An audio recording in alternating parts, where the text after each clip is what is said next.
All right. Hello, everyone. My name is Michelle Crepeau, and I am the conservator here at the North Carolina Maritime Museum. Thank you very much for joining me today in my discussion about relative humidity and museum conditions. This will be a discussion a little bit about what is relative humidity, how it affects various types of materials that often are found in museums, and some kind of broad overview strokes of what you can do to help make your facilities more constant as an environment and provide better care in relationship to relative humidity. So without further ado.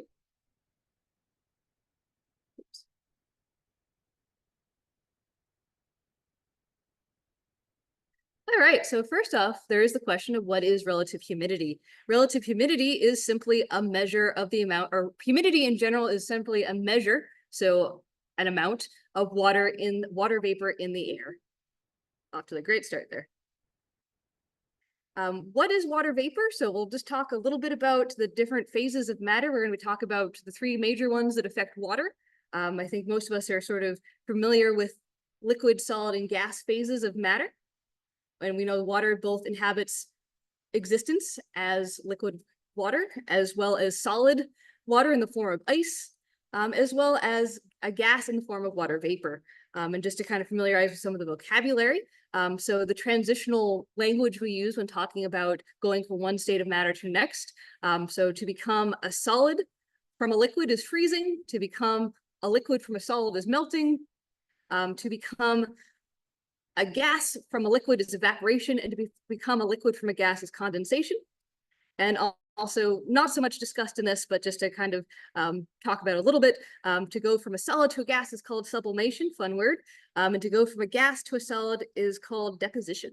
Also might be used interchangeably with precipitation in some degrees as well. I'm not going to talk about plasma, as this doesn't really affect this presentation very much, but to know that water exists in all forms of states of matter at all times, and it is constantly cycling through them all. And for the purposes of this discussion and our talk about humidity, we're really going to be focusing on water as a gas or water vapor, and water evaporating and condensing in the environment. So where does the water vapor come from? Some of you may be familiar with the water cycle, in which case heat energy from the sun basically transforms our water from a liquid into a gas through evaporation. That gaseous water then at a certain point condenses into small particles of liquid water. We call this condensation.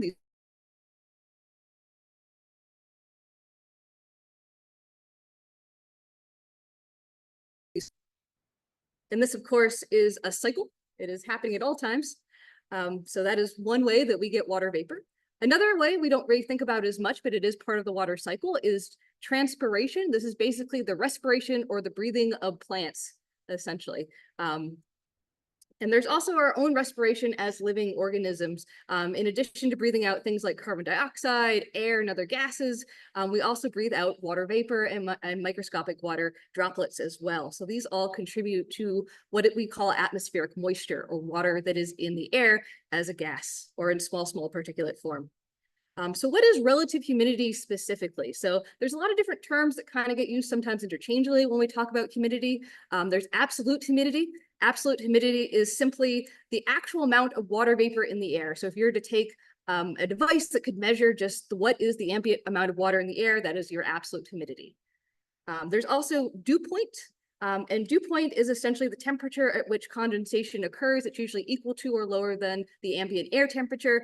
And really what we kind of use it for is sort of a measure of comfort, essentially, how hot and humid and how kind of sweaty and gross we tend to feel on a given day based on how much water is in the atmosphere and what that kind of feels like for us to have that sitting on our skin and not being able to evaporate, etc. And then there's relative humidity, which again is a measure of the amount of water, but it is in relationship to essentially a theoretical amount of dry air that it can inhabit and in relationship to temperature. So to kind of grasp this a little bit more detail, I want you to imagine a container, essentially, and that container can contain a fixed amount of stuff. So that container is made of dry air, and it contains a certain amount of water, which is represented as a percent. So it is grams of water per grams of dry air, which represents our container. And if you were to, say, expand that container, make it larger, increase the amount of dry air, but you retain the same amount of water. That would also be a percentage of that air that is inhabiting in that container that it's filling. But obviously, if you have a larger container, but the same amount of water in it, you're actually going to have a lower percent, even if you're talking about a bigger max volume. So this is kind of just to give you an idea of the relative relationship between water vapor in the air and sort of the theoretical total mass of air it could inhabit at any given time. And of course, when you have a container that's fully full of your water, that is when saturation happens. That's what we mean by 100% humidity. And supersaturation is anything 100% and over, which is basically when you start getting water condensation. So there's no more room in the air in your container for water to inhabit, so it has to go somewhere. So essentially goes through a matter phase transformation into liquid water again. This will become very important later on. So just to kind of, some of you may be more familiar with the idea of saturation in the terms of a saturated solution. Say you're making a sugar solution and you're putting solid sugar into water. That sugar is going to dissolve and it's going to inhabit that solution. And the more in it, the closer and closer you get to your saturation point, meaning the less and less space there is in that water for that sugar to inhabit it. And at some point, you're going to hit a saturation solution where basically it is full. There can be no more sugar put into it.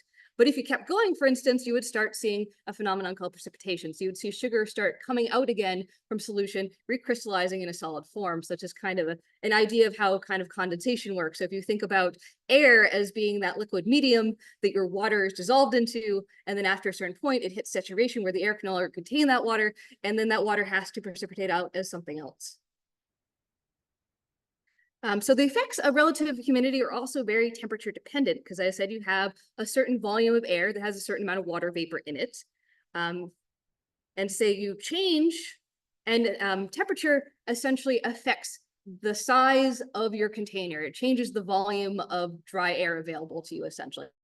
So at hotter temperatures, we would say that there's more dry air for water to inhabit. So we'd actually theoretically get lower RH as a result. And in some places, this is true. If you think about Arizona, where it's very hot and there's not as much moisture in the landscape in general, then you get hot days with very low RH. But that is not usually what's happening if you live in a place like North Carolina, for instance, where you have a lot of water that is constantly evaporating at those high temperatures because the water cycle doesn't stop. You're still getting a lot of evaporation. You're getting a lot more moisture put into the air with those temperatures as well. So what actually happens is that you get a raise in temperature, which then leads to a raise in water that is dissolved in your air. And as a result, you often get an increase in your relative humidity. So that's why in places like North Carolina, even though it's a hotter temperature and we technically have a large container because of those harder temperatures, the amount of water that is also being evaporated from our groundwater, from our breathing, et cetera, into that air ends up creating a very hot and humid environment. And the opposite is also true when it comes to lower temperatures. So colder air is basically, you can think that container is shrinking.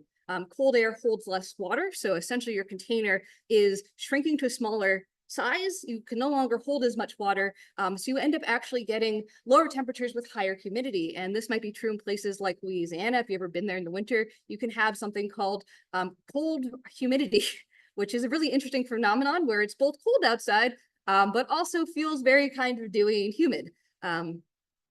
But what often happens in places that are colder and that we kind of more traditionally thinking of is that you also have the water cycle at work again. And when you have cold temperatures, when the water precipitates from the atmosphere, you end up getting snow. So you end up getting basically a solid form of water that is snow and ice. And essentially that solid form without heat to basically melt it and then evaporate it stays kind of locked in place. It is sequestered essentially in ice and snow. So it actually removes the amount of water in the situation that can then fill your container. So you actually end up in a situation where your temperatures increase or decrease as well as the amount of water available to fill it. So as a result, you actually get lower humidity, which is why we often feel a little bit drier in the winter, why we often have chapped skin, and it feels a little bit more uncomfortable in that degree, the air that can hurt you, so to speak, instead of the air you can wear. And again, relative humidity, as I've alluded to, is very kind of dependent on where exactly you live. And if you obviously live in a place where there's a lot of water on the coast, for example, or in a place where there's lots of lakes or groundwater, or it rains a lot, is going to be a very different environment than if you live somewhere that's hot and arid and there's not a lot of excess water to fill the air. You can also have sort of the reverse, as we know, like places in the polar caps, for instance, are technically deserts just because they're so cold. There's not enough water even though we think of them as water heavy, being filled with ice and snow, because that water is so kind of locked away inside solid ice and snow, it is not available to fill the air. So again, this also really depends on where you are equatorially versus sort of towards the ice cap, so where in the world you are. And of course, the effects of climate change also have changed these factors as well and contribute to things like relative humidity and the availability of moisture, et cetera. So how does humidity affect artifacts? So it can cause chemical reactions, which can then lead to instability of your artifacts, which then can lead to mechanical damage. It can cause also physical reactions, which also lead to instability and mechanical damage. And it can also cause biological reactions, which can lead to instability, and you kind of get the idea. And ultimately, this mechanical damage leads to a loss of material, which could, in the worst case scenario, mean the loss of your artifacts, and sometimes in the loss of your entire collections. All right, so first we're going to talk a little bit about the way that RH plays into chemical reactions that affect your artifacts. So the first is soluble salts. So soluble salts are salts, you can imagine table salt, that can be dissolved into another media, be it a liquid or a gas. So we're going to talk about salts, which can be dissolved into water specifically. So this is just kind of an example of salts in water solutions. You have your solid salt, represented both by these kind of stick diagrams as well by my little salt cluster over there. That are hydrated by the water molecules. They dissociate in solution as individual ions. Well, the same thing can happen in the atmosphere. So here's our object. It might have a fine layer of salt on the surface, and here's some atmospheric moisture that actually forms and condenses on the surface of this object, for instance. And that forms a pool of water, in which case the solubilization of that salt can occur. And what happens when you have salt that dissolves into water or another type of medium is you end up with what we call electrolytes. And electrolytes form electrolytic solutions, which are very important in corrosion, essentially. So, and what happens is that basically they allow for racers, in this case, if you want to think of corrosion as a relay race, so your racers are essentially your little ions. And what they're doing, instead of passing a baton around, they're passing electrons. So, and those electrons dictate the flow of chemical reactions. So to kind of give you an idea of electrochemical corrosion, so here we have two different metals which are touching each other. We call this bimetallic corrosion. There's a film of condensed water vapor sitting on the surface. We add some dissolved salt, which might have also been sitting on that surface. Suddenly, we have, and also water itself can itself act as an electrolyte. It's a very good conductor, carrier of electrons as well. So not only does the water dissolve things which act as electrolytes, the water itself also acts as an electrolyte, as well as the medium. And what happens is you can see that all of a sudden we have these electrons being passed around, and as a result, we have an anode, which is materials being taken away from it, and we have a cathode where the electrons are being transferred to and materials being built up. And this can happen both when it comes to bimetallic corrosion. We have two different types of metals, as well as even on same areas of the same type of metal. You can get little differences that causes slightly different electronic states, which result in this electrochemical corrosion, which I get into far more detail in other lectures. So I'm going to stop there before I go into the deep end. And basically, what you need to know from this is how we get corrosion that happens. So this is how we get rusty things in our collection. There's also a very particular type of corrosion that happens in relation to uncontrolled relative humidity, and that is called pitting corrosion. And what happens here is that you have in this case, an iron object. This is your iron surface. You have a hole, and there may have been a little bit of oxidation that had happened, which created this passivating film that sort of protected the artifact, or maybe you coated your artifact with a barrier layer, but there's a little hole in it, or there's a little defect in the surface where that protective film didn't quite form. So all of a sudden you have this kind of reservoir, and what happens is that you then have atmospheric moisture that can condense and build up in these little reservoirs. And then you get basically your electrolytic solution forms, you get your electrochemical corrosion, and that corrosion product also forms an acidic pit at the bottom, because corrosion itself is a very acidic process. We'll go into that in a little bit more detail. And you get formation of your corrosion product in this pitted material. And the thing is, this is cyclical. So you have materials which are going, so you have high RH, so you have materials that are being dissolved into atmospheric moisture that is depositing on the surface. And then that atmospheric moisture is also evaporating. So maybe your RH goes down, you have less moisture in your atmosphere. Maybe the seasons change, maybe you fix your AC, et cetera. Then all of a sudden that water evaporates and you have material coming out of solution. And then going back into solution as soon as that RH changes. So when we have a lot of changes in our humidity that keep bouncing up and down, we get these cyclical process of corrosion, where after a while you get these big buildups of corrosion products sometimes underneath the surface of your artifact. And an interesting thing that can happen is a sign that this is occurring is this formation of what we call corrosion blisters. So it's this very thin material of corrosion product that is soluble in water that essentially will precipitate out when the RH drops, and then precipitate and then essentially dissolve back into the water when the RH goes up. So you end up getting these very, very thin shells of material over these acidic pits. So as an example of what these look like. So that's a very good indicator that you have either really high RH or RH that keeps fluctuating back and forth in your environment.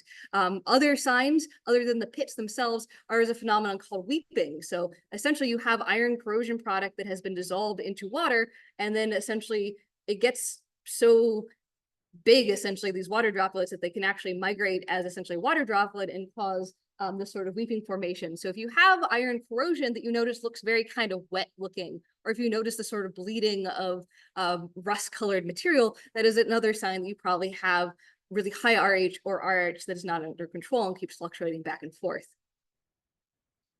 Another type of chemical reaction that RH is very, very influential in comes to changes in pH, so changes in acid and basic conditions.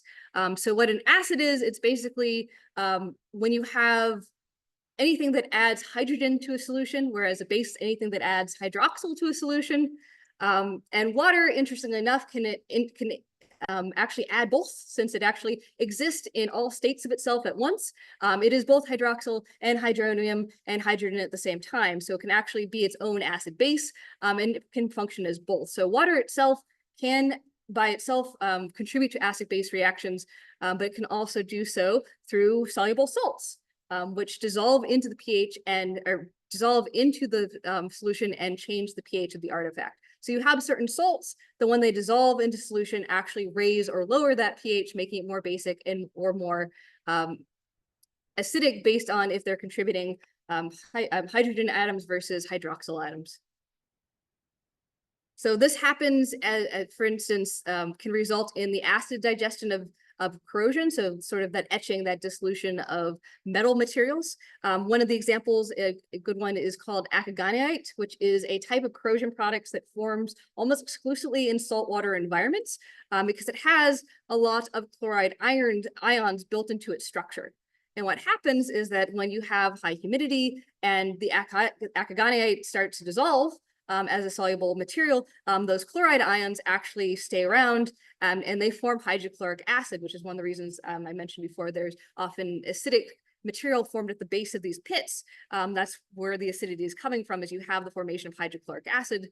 And this process is cyclical because the acidic conditions both contribute to why the corrosion is happening, and they also are exacerbated by the corrosion itself.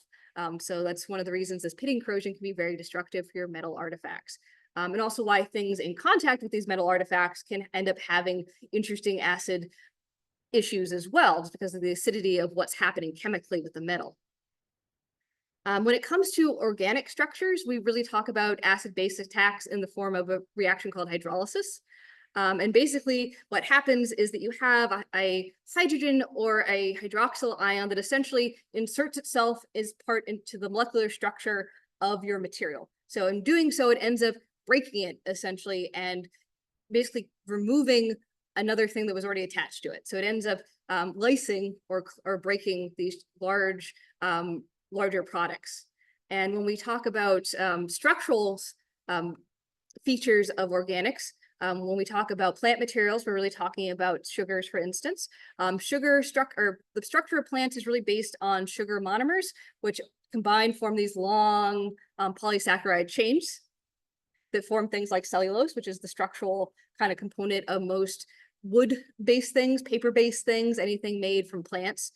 Proteins, so things that we typically associate with animals, for instance, or made up of amino acids, which then get put into more complex shapes and forms, build into these large fibrils, which originally contribute to our large structural components, things like collagen, which is the major sort of structural protein in things like leather and skin products and what have you. So what happens is that these large structural chains that make up things either made of plants or animals. That's my button. So in instance, you have your protein change. And under acidic or basic conditions, what happens is these large chains are broken up into smaller and smaller pieces. So first into peptide change and then to amino acids by this hydrolysis reaction, which then can lead in changes in the overall macro structure of your artifact. So it can lead to things like cracking and tearing of these fibers, which have been basically cut up into little pieces. A really well-known form of this is called leather rot or red rot, which affects leather. And essentially, if you've ever picked up a leather volume and just had literally pieces of disintegrated leather come off in your hand, that is most likely a sign of acid hydrolysis attacking this leather and the cleaving of this leather at a molecular level, essentially, by these acid-base attacks. Another thing that happens as a result of this cleavage is something called cross-linking and recombination. And that's essentially when you have parallel strands of your structural materials, so your collagen or your cellulose, and these breakages occur because of the hydrolysis. And then instead of sort of sloughing off, they reform bonds, but they reform bonds with things incorrectly, we'll say. So we have parallel strands right here, you can see, and those little red lines represent bonds that are taking place between those strands and sort of columnar rolls. This is causing changes to the structure. They can also do it in really recombination is when they cross-link, but they do it in inappropriate ways. Some things are naturally cross-linked. For instance, leather is actually a cross-link material. There's a lot of materials that we actually purposely cross-link, like when we vulcanize rubber, for instance, that is introducing cross-links based in sulfur and they basically change the properties of the overall material. Sometimes they make them stronger, more durable. Other times they really don't. They actually make them weaker. This is an example of some collagen.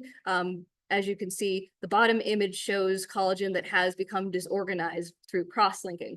So essentially it has made inappropriate connections between the different rows of collagen fibers, which has actually, as you can see, warped the shape. It's shrunken them, it's twisted them, it's made them overall probably more brittle, more shrunken looking, and a weaker type of material as a result. And this is an example of some shrunken sort of distorted warped leather to kind of give you an idea of what this might look like in your collection.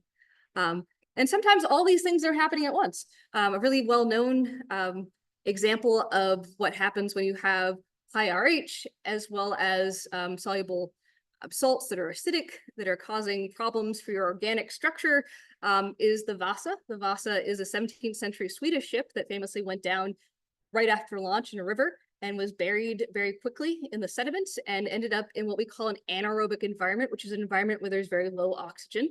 But is home to certain types of microbes. Even though there's no oxygen, there is what we call sulfur or sulfate reducing bacteria. And these guys essentially metabolize sulfur instead of oxygen. So basically they're breathing sulfur. And as a result, their byproducts are sulfur based. So basically what they are excreting from themselves as a result of their respiring is sulfur. So they end up depositing sulfur salts into the wood structure itself, at the cellular level. And if you have a large ship, as the Vasa is, with a lot of things like iron nails, as the Vasa does, you end up also getting a mixture of the corrosion products from the iron, which is also rusting in the environment, as well as the sulfur byproducts. So you're getting a lot of what we call iron sulfates or all iron sulfides, so different types of salts made of iron and sulfur. And what happens is that these exist inside the wood. When your RH goes up, so the Vasa, was excavated wet and was then dried. But what happens after is the atmospheric moisture has gone up and it actually resolubilizes these salts. And unfortunately, one of the products you get from the solubilization of these salts, since they tend to be acidic salts, is you tend to get sulfuric acid as a result. So as a result, the Vasa has a lot of problems with sulfuric acid as a result, both of just sort of the iron and sulfur content, as well as issues in its conservation, which I won't go into too much detail as well. So that's a well-known one. It isn't just organic structures. Inorganic structures can also be affected by acids and bases. For instance, even something like silica, which is in glass, so things like the glaze we have, we don't necessarily think about that as a soluble material. The sand on the beach, for instance, we don't really think that doesn't dissolve into the ocean water. But in certain circumstances, when you add, for instance, a base to your silica-based network, all of a sudden, this allows for the cleavage of these siloxane bonds, essentially, which they get broken up into smaller, more kind of digestible pieces that are soluble in ways that the overall silica structure is not.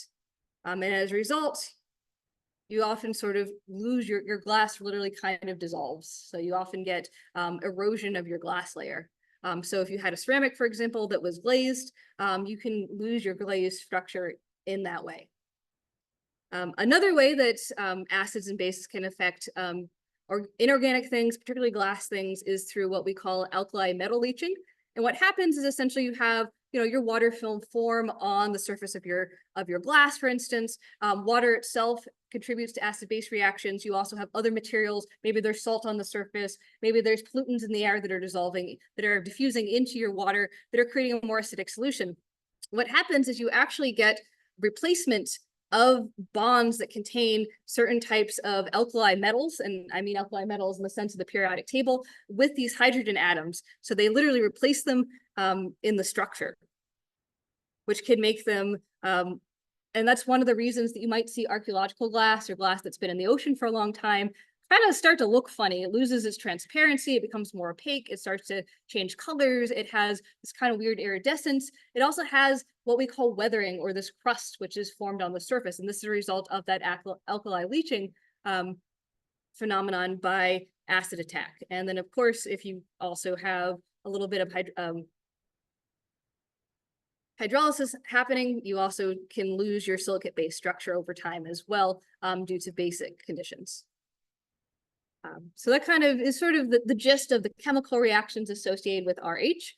Problems, another thing that we don't think about quite as much, but is just as much of a problem, is the physical reactions that material in our museum collections has to RH, to relative humidity. So we'll talk a little bit about our soluble salts once again.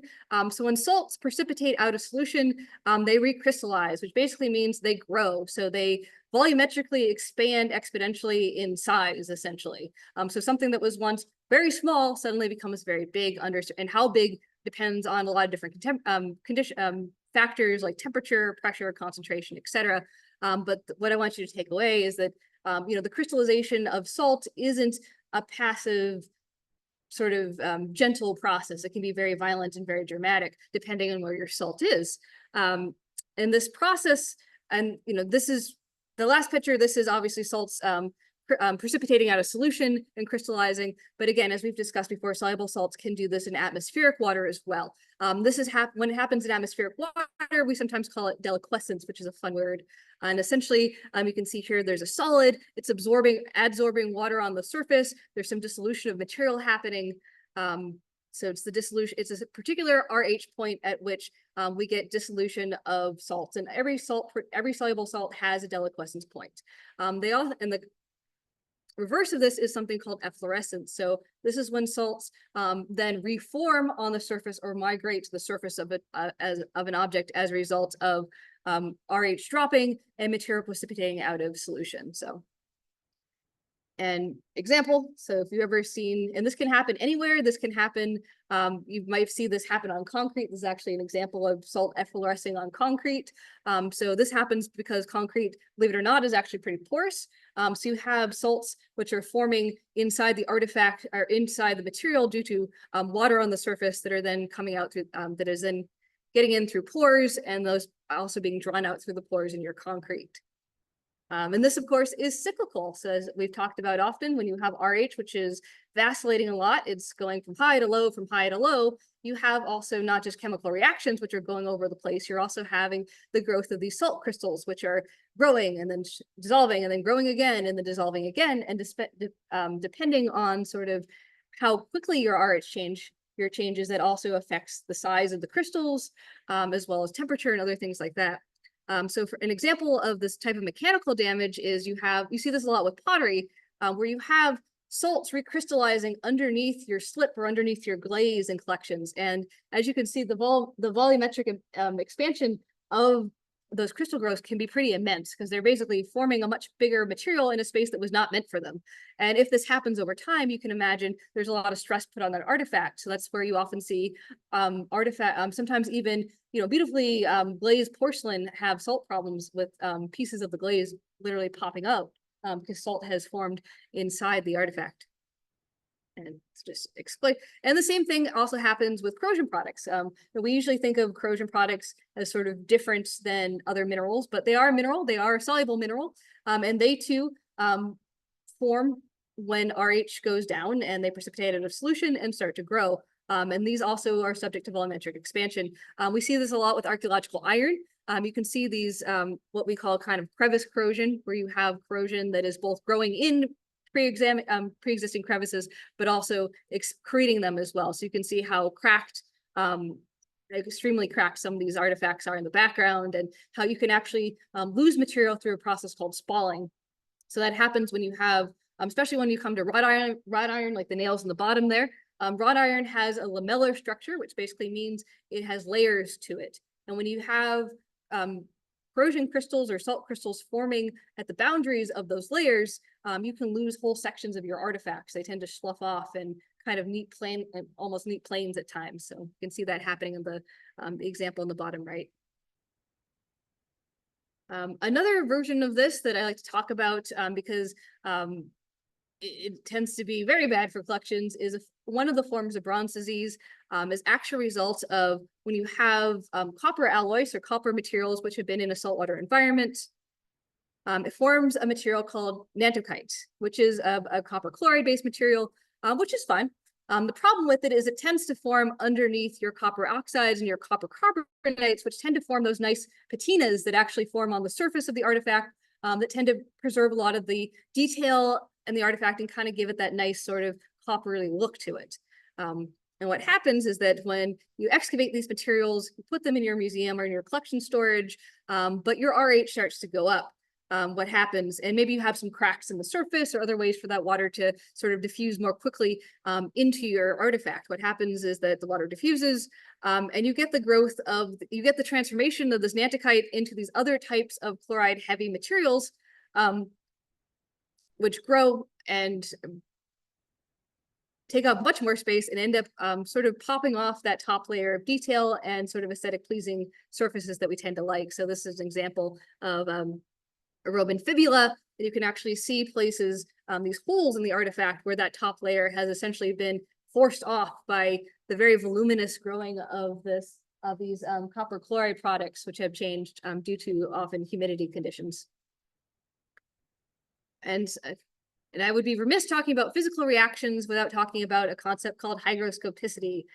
So when an object is hygroscopic, it basically means it is able to absorb water much like a sponge. We've seen a little bit of how this affects inorganic materials like salts, but really we're going to spend the last bit of this talking more about organics and also composite objects, which have a certain amount of organic components to them.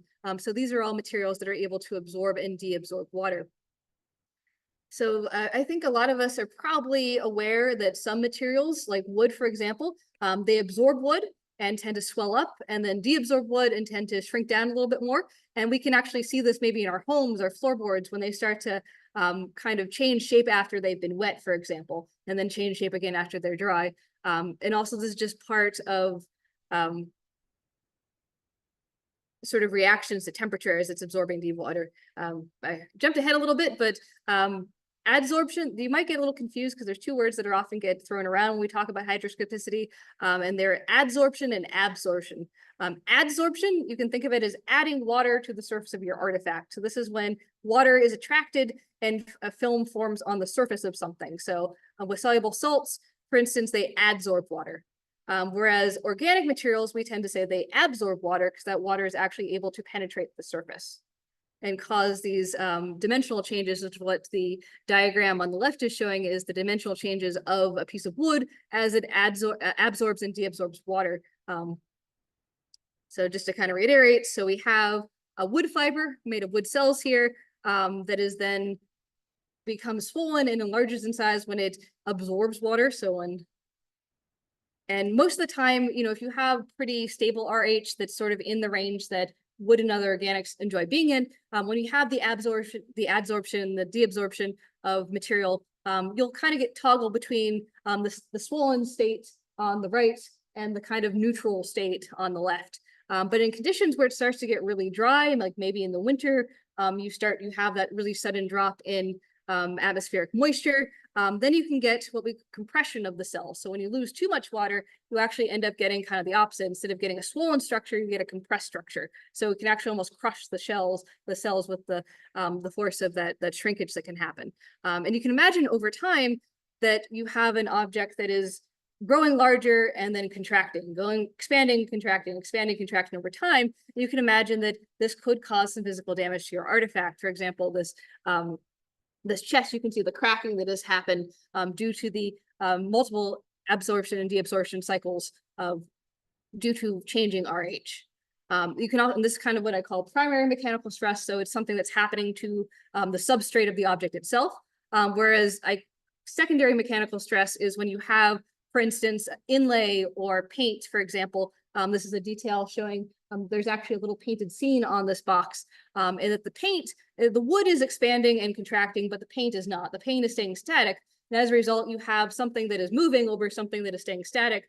So you actually, over time, end up cracking and breaking that static kind of stiff material that's laid on top, since your base, your substrate is able to expand and contract, but the paint is not.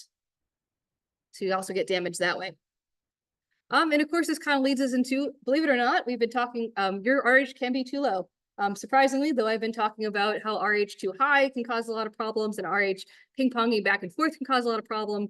Having a lower RH isn't always the best either.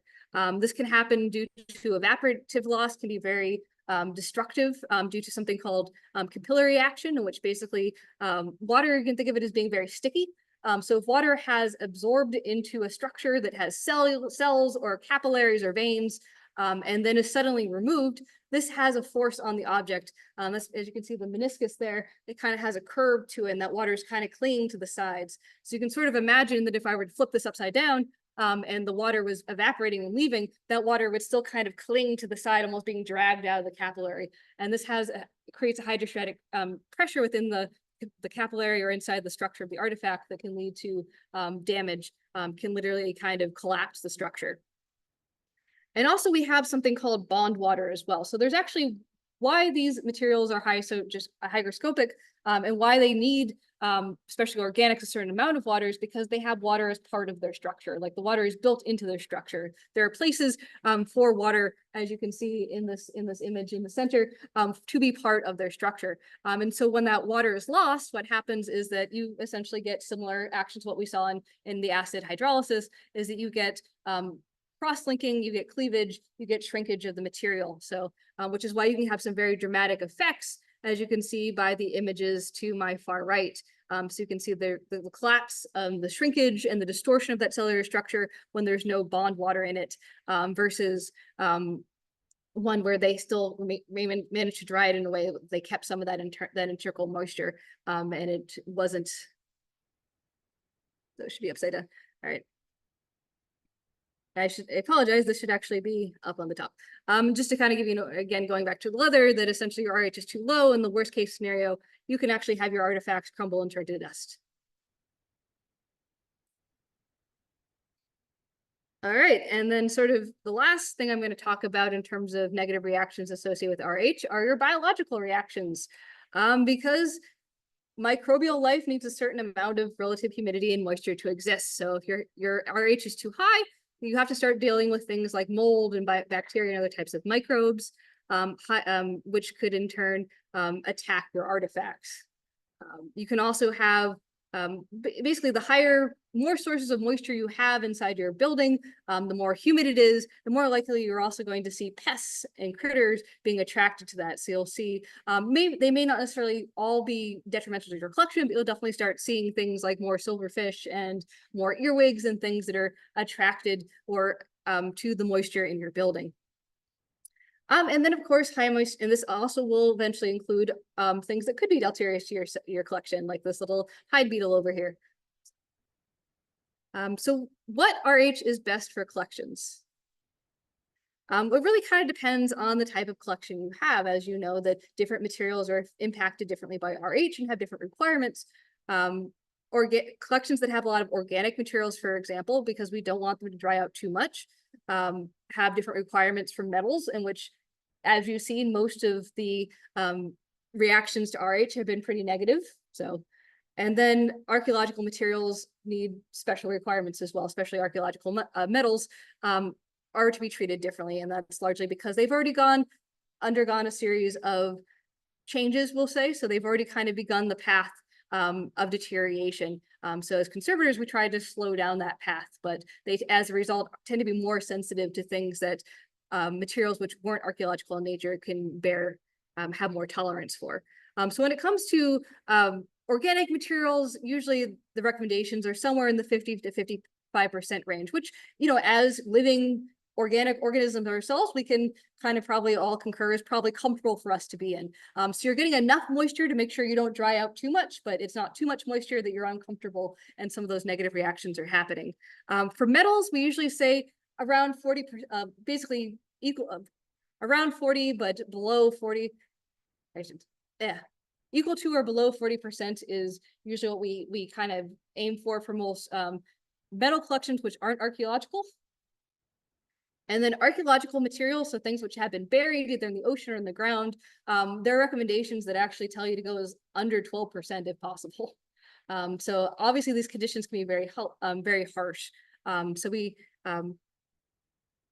try to find a good medium when we have mixed collections, which we'll get to in a second. And also depending on the facility, kind of depends on the abilities of your facility in terms of what are the capabilities of your facility, how new it is. Obviously, we expect a purpose-built museum of the modern area to behave very differently from, say, a historic house or historic kind of property museum, which was sort of built before kind of the advent of modern air conditioning, where you have to really sort of retroactively try to install climate control into it and things like that. And you're sort of limited by the pre-existing space as well as by the material itself. Obviously, having wooden buildings, the wood itself is absorbing, deabsorbing water as well. So it is a kind of a challenge at times to make sure you don't damage your building in the pursuit of controlling your environment. We as a museum sort of fall somewhere in between. Even though we are a museum of the modern era, we are also a wooden museum, and we are a museum that was built before a lot of I guess the kind of revolutions in museumology in the 90s kind of took place. So we are a facility that has had to retroactively make a lot of changes to try to improve our environment in a space that wasn't always built for it, using materials that weren't always the best insulators when it comes to things like RH. So what is the best RH? So generally speaking, the best RH for kind of mixed collections, when you have collections that have a whole lot of things like we do here in the museum. So you have organic materials, inorganic materials, you have very new things, you know, including sort of decorative objects as well as archaeological materials. Usually we say 45–55% is kind of what we're aiming for, so that so it's the higher range of what we think is good for metals, lower range of what we think is good for organic materials. Everything's maybe not as happy as it could be, but it is happy enough in most circumstances. With the recommendations usually somewhere between 40 to 60% for your galleries, just so that your human population is comfortable in them. And regardless, we try to keep RH below 60%, definitely below 65%, as that is usually considered the threshold for the growth of most biological material. So like mold really needs high excess of RH to form. So that 65% is kind of the magical number that you want to really, really try to keep your collections down below. And more than anything, though, stability is always going to be more important than the actual number of your RH. As you can see here, this data right here is showing the top line is RH, which is higher, so it's coming in between 45 and 50%, and the RH bands are lower. Below it, the darker spectra is technically a lower RH percentage-wise, but you can see by the changes, all those dips and those hills and valleys, that is showing you how much the RH is changing in a given period, which I think is, this is actually daily data. So it's actually showing you how much the RH is changing within a day, essentially. So as you can see, there's a lot bigger jumps with the lower RH than there are with the higher RH. So this is actually a condition where having a higher RH that is not changing as much is actually better for your collection than the lower RH, which is changing a lot. And this has to do with those cycles I keep mentioning, those cycles of dissolution and deliquescence and efflorescence, those adsorption and deabsorption cycles, and all the kind of stress of those of those changes and that vacillation keeps causing. So really, stability is what we're really looking for, and that's the goal when it comes to RH management. Is we really want to have an RH that is not swinging dramatically, 10 points or more, 10 percentage points or more per day, kind of thing. There is going to be a certain amount of range, usually within 5, most people consider normal, but usually above that is when you start to get a little bit more concerned about why is your RH changing so much and so suddenly. And so how do we monitor changes in our RH? Well, there's many different ways. One of the kind of general term for devices that monitor how much atmospheric water there is called a hygrometer. And the oldest hygrometers were using things like charcoal and a combination of metal coils and paper. But essentially the idea is you want to use a material that is sensitive to moisture. So something that will absorb and deabsorb water. And thus can use that in some way to produce data. So right here we have a 19th century version of a hygrometer. It's actually made of whalebone, which I thought was pretty cool. And these types of hygrometers are called hair tension hygrometers because they're using hair actually as an organic material, which is hygroscopic, which will absorb and deabsorb water to basically, those changes are essentially what's propelling this little needle that then records graphical data. This is a more modern version of a hygrometer, which you might actually still see in some museums. A lot of them, you might see there's a weird little case in the corner of some rooms that have this little machine with a cylinder on it, with a needle that's going up and down and taking recordings of what the atmospheric moisture is. And it's all based on this hair, essentially, which is pretty cool. Another type of measurement tool are called psychrometers. These are a little bit more complex. I guess I'm not going into the water physics because it's a little bit much, but basically it's about the difference between, see if I can get my laser pointer tool. All right, so you can see there's actually 2 thermometers here. There's a dry thermometer, and this is measuring your atmospheric moisture. And then there's a wet thermometer, which is encased in this funny little tube that's just full of water.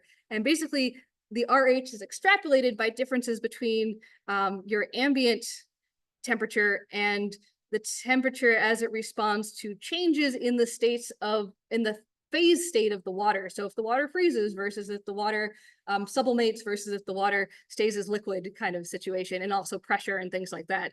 So it's very complex. I'm not going to get into it too much. Nowadays, the Stevenson screen is the most common form of the psychrometer, and this is actually what is in your HVAC unit. So we do use this. This is essentially what is monitoring your your RH in your HVAC units, is a form of these psychrometers. Get rid of this real quick. Just keep it. And they produce this type of chart data, which you may be familiar with from working with facilities people, that looks at relative humidity as a function of temperature and moisture content as well. Kind of more, I guess you could say, low-tech versions of monitoring changes in RH. Really simple things include indicator cards, which usually contain some sort of chemical or material that changes color based on how humid it is or the relative humidity of your building. A lot of them use what we call cobalt dichloride, which changes from pink to blue depending on how low or high your humidity is.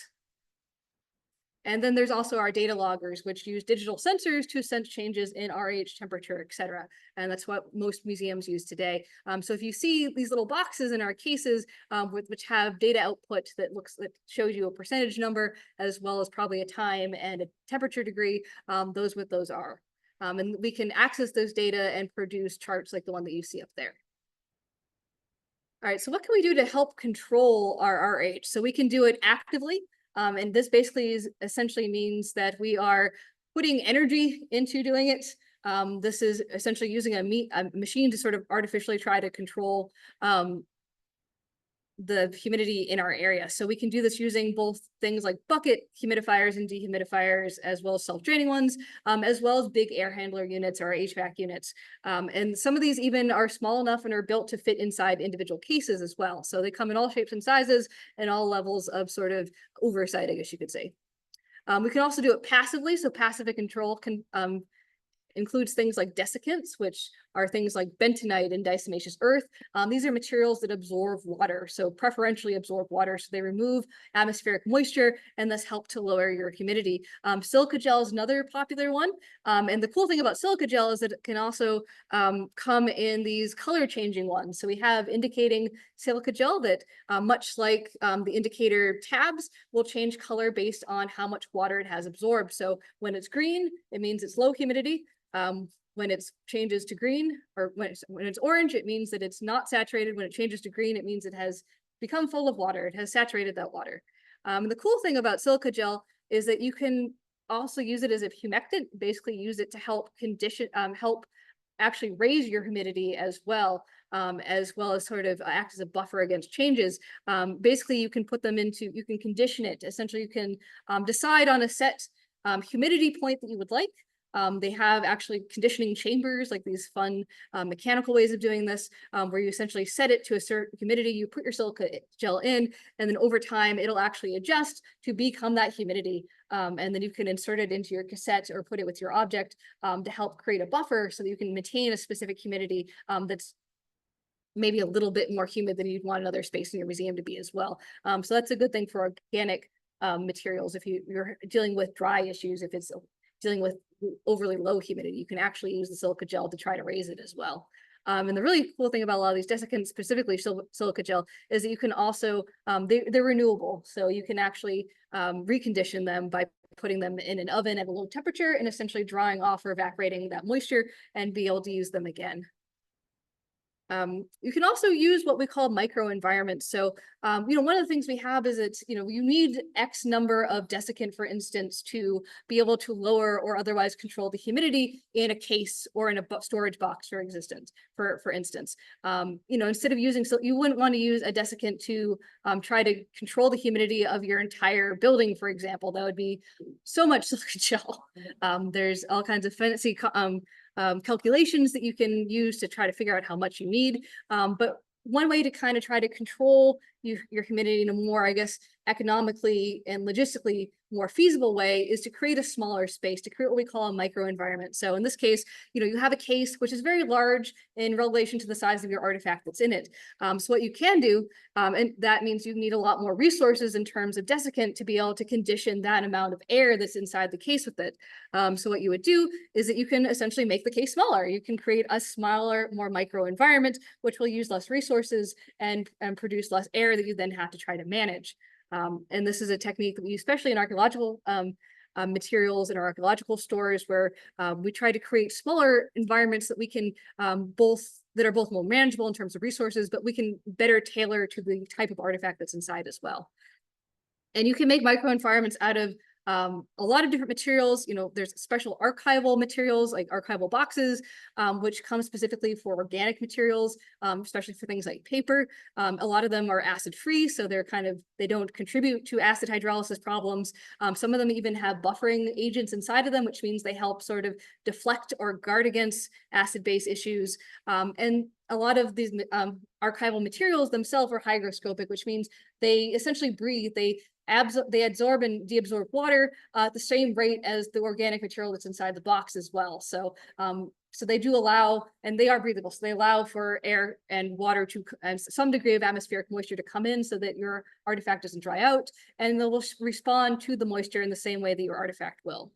So that can be good. There might be some conditions where you don't want that, but when it comes to organic artifacts, I find that archival boxes are a boon in that genre. And then there's also inert plastics. These are what I recommend, especially for archaeological collections or for materials that really need a very specific type of RH environment. Like, they are much more sensitive. So if you have organics, you can put some of that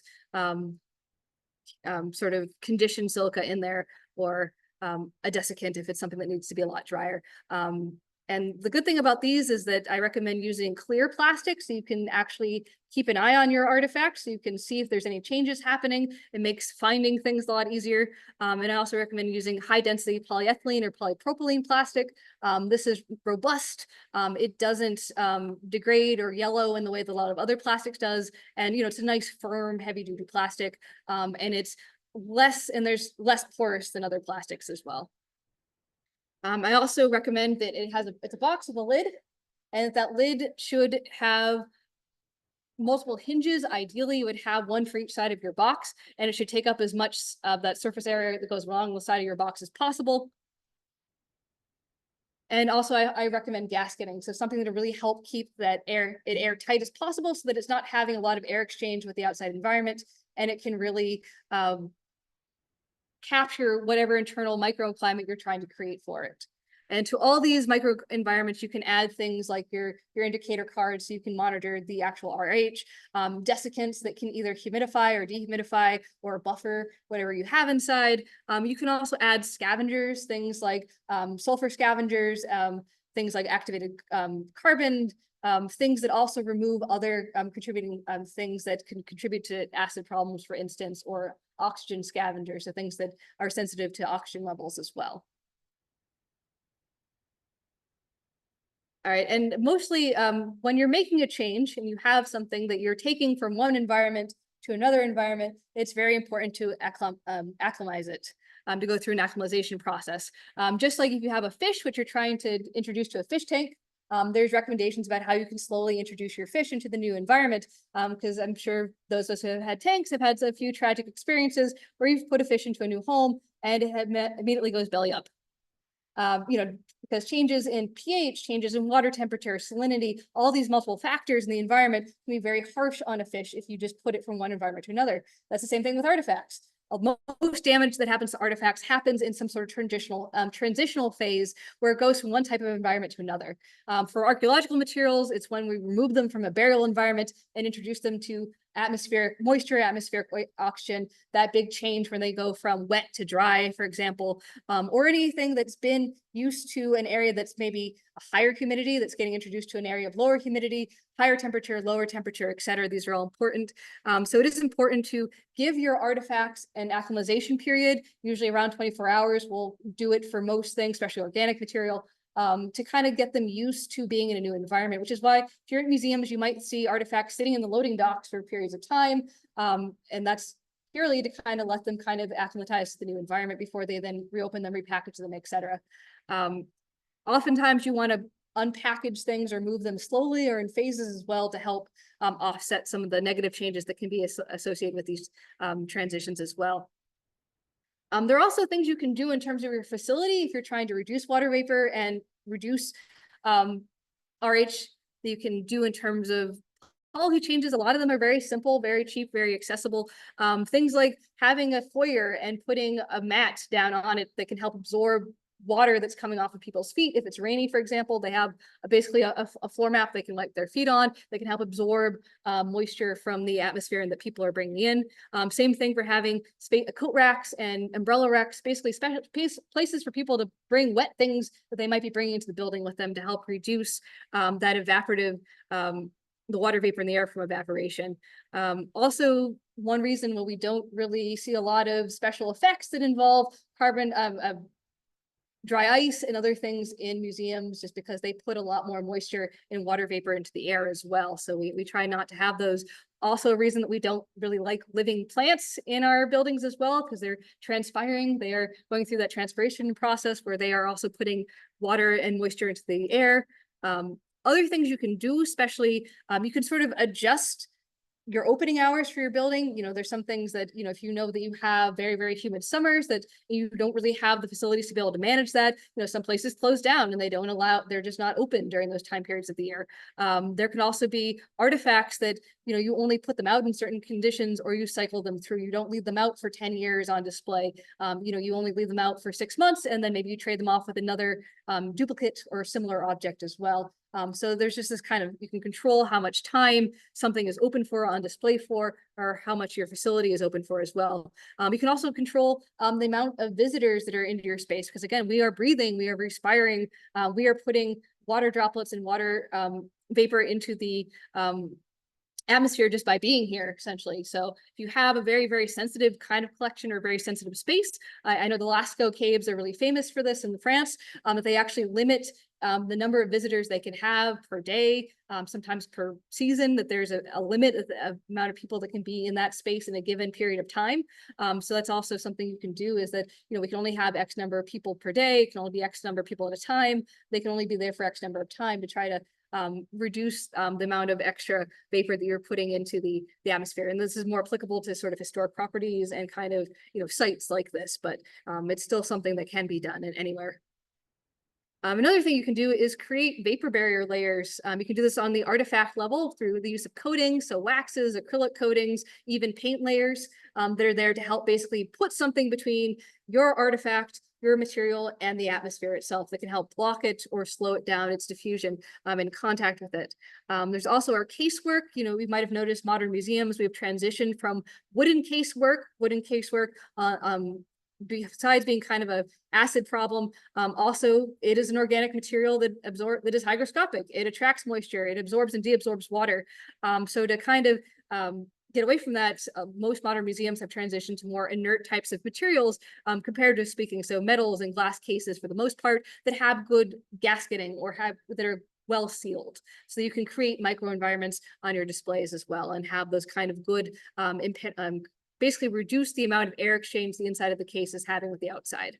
Oh, sorry, I went in the wrong direction. And then of course, you're on the facilities levels, there's things you can do to your building to try to reduce the amount of air exchange it is having with the outside atmosphere and kind of create a more consistent environment that includes, you know, making sure that your entrances, exits, your window seals are well caulked and sealed, use weather stripping, and that you have good insulation for your building. I think it's, you know, at least there are recommendations nowadays for modern museums about how thick your wall should be and what type of insulation you should be using, to all with the goal of basically trying to maintain a more constant environment. Because again, it's really those drastic changes in conditional environmental factors like RH that are the problem at the end of the day. It's those cycles of things expanding and contracting, the cycles of things coming in and out of solution that can cause damage to your artifact.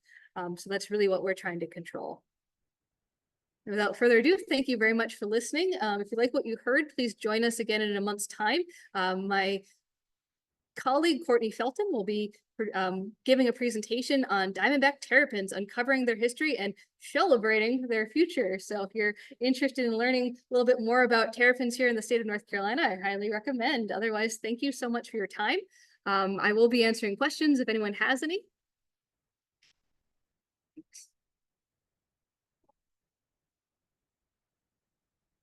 Do I have any questions?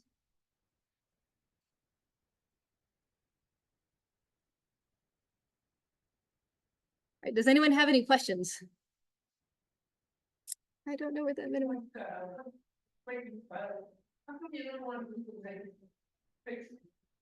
Pictures, that has more to do, pictures are fine. It's the flashes we don't want. And that's because, you know, there could be photosensitive materials on display, but it's also for the comfort of our guests as well. So we don't actually trigger someone with epilepsy or something, so. Yes.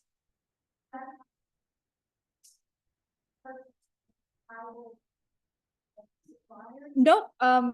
Again, like I would look for things that are polyethylene or polypropylene based. Those are pretty, as far as modern polymers go and plastics, they're pretty inert. So we use them a lot in our storage. I don't know if there's any questions online. So Nope, I got you. those you can buy them. You can buy them from a lot of different sources. I mean, Lowe's has them. Home Depot has versions of them. You can get them online from Target and Walmart. A lot of times they double as sort of weather tight storage for, you know, so you can find them in a lot of hardware stores. A lot of them you can find good ones from like food storage manufacturers. They tend to have good seals, as one would think. I don't know if I can actually recommend brands. Hold on. All right,